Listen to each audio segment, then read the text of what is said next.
It's like, I want to say this season is amazingly tight. The end of the season is amazingly tight on plot. But, it just start with some strangeness with the little rubies. Yeah. Actually, this season was very weirdly paced, now that I think about it. Both in terms of the episode order and the actual release schedule was so bizarre. Yes. Also, think about it this way, is that it literally wasn't until, the last 2 weeks where we actually knew where the plot was going. Yeah, aside from all over the place. Yes. And then suddenly everything's gotten incredibly serious incredibly fast. And again, it's weird to describe as incredibly serious when it starts off with the rubies floating in bubbles and getting nicknames from Steven. Yeah.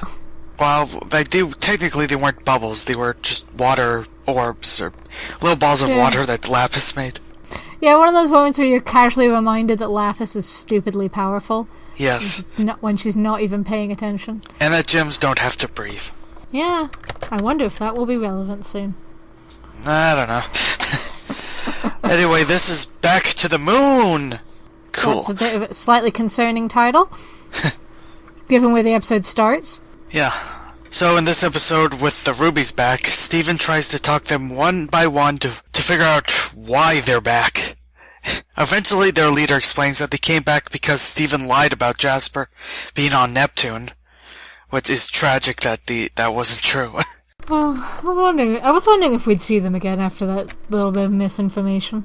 When they demand to know where Jasper is, Amethyst appears disguised as Jasper to trick them. It actually works, and she takes along Pearl, Steven, and Garnet as her prisoners to go with the rubies to the moon. The rubies are happy and oblivious about this. They eventually end up on the moon base from before, and one of the rubies explains what happened with Pink Diamond, who was apparently shattered by rose quartz. Steven, in particular, doesn't believe it. But soon enough, they reach the device at the top that was broken from before, and the rubies are about to leave, because I guess they can't do anything else at this point, when they end up seeing Amethyst back to normal, and realize they've been deceived again. They try to attack them as a giant ruby, but are defused and thrown out of the moon base by Sardonyx, which just came out of nowhere. However, Steven gets caught up in the attack and ends up flying out onto the moon to his presumed death. Well then. Because they just want to top themselves with the goddamn cliffhangers. Yes. They're brutal with these this season, they really are. But, I mean, this goes from silly to intense in a really short period. I mean, given it's a short episode. But, it starts out with Steven giving them all nicknames. Leggy, Army, Navy, Eyeball, and Dog. About the one who has the gem in her chest. Yeah, I love Garnet's reaction to one of the rubies that tries to attack her. It's just, aww. Just holds her arms up. Garnet looks like she's all their mom or something. Yeah. I love the Navy ruby. Runs away in embarrassment. I know, Navy's the cute little soft-spoken one who's my favourite. That reaction is just great. She just runs away. Poor little baby.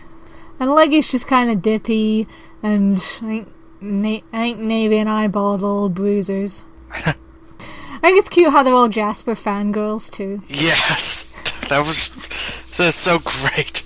They're just so excited. They just had so many fun reactions to that.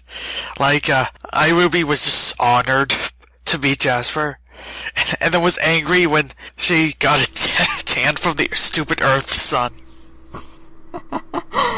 Also the fact that it's so easy to make them to believe that a tan from the stupid Earth sun could turn her from orange to purple. Yes. That's exactly how it works. That's usually the opposite from what it does. And then they all just start kicking the ground because Earth is dumb. Stupid Earth. Stupid Earth.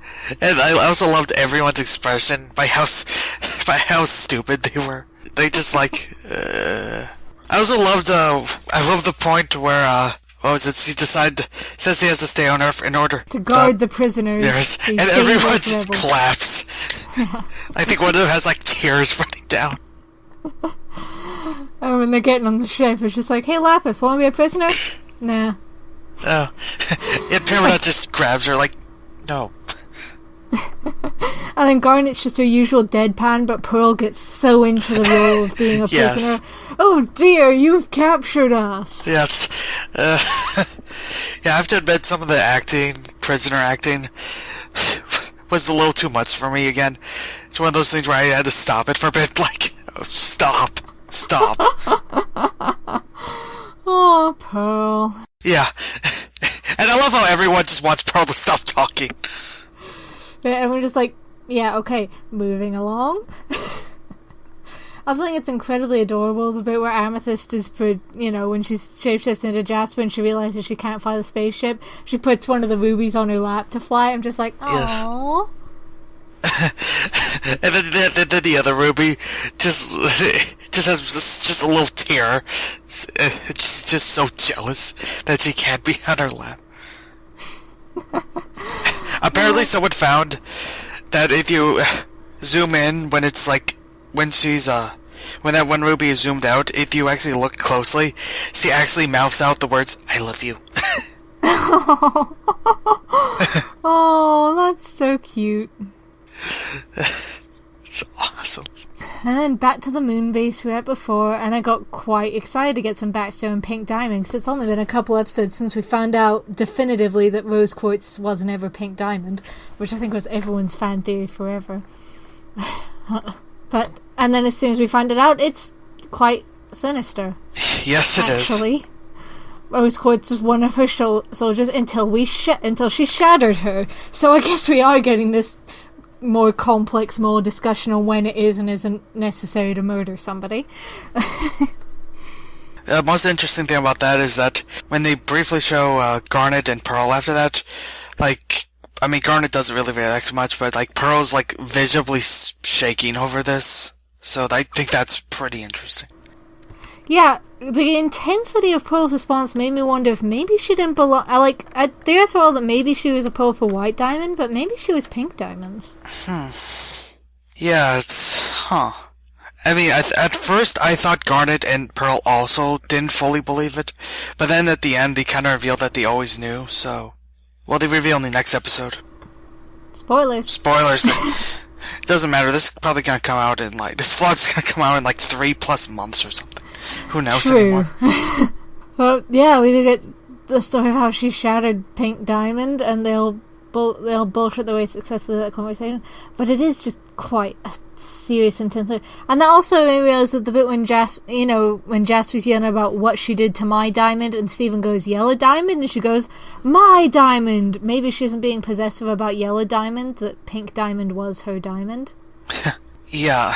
Actually, something I've been thinking about, considering that Jasper really wanted this, why did it take her so long to get back to Earth? I don't know, there must have been stuff... There's clearly been shit going down on Homeworld for the intervening time. I guess, but it's been... it's kind of been a while since the war, so...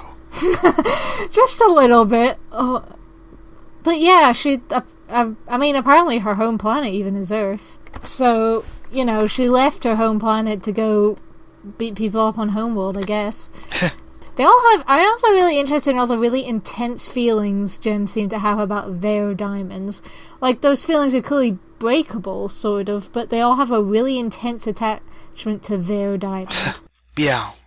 Also, what makes any given gem when they're born belong to a particular diamond? Are diamonds the only ones who can create the nurseries? Or, It's probably some sort of hierarchy. Yeah, so I don't know.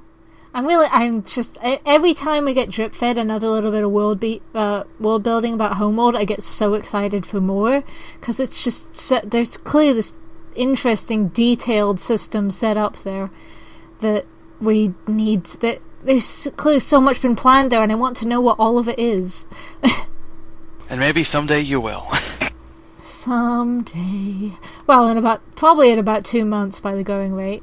I guess, yeah. I almost forgot. I love the little moment when Amethyst has to transform back briefly, and then she transforms back into Jasper right before one of them looks back. Yeah, oh, and they so nearly make their way through it. Like, Amethyst so nearly holds it just long enough. But no. And then, just when they think they're home free, the Rubies will be like, hey, do you want to ride back to Earth? Wait, what? Lies and deception! How dare you? And then fusion fighting. Okay, I'm curious about one thing. I think one of the things that fed into a lot of people's theories that Rose Quartz was secretly a diamond was the fact that Steven can operate all these controls that are, like the one on the moon base is in a diamond formation.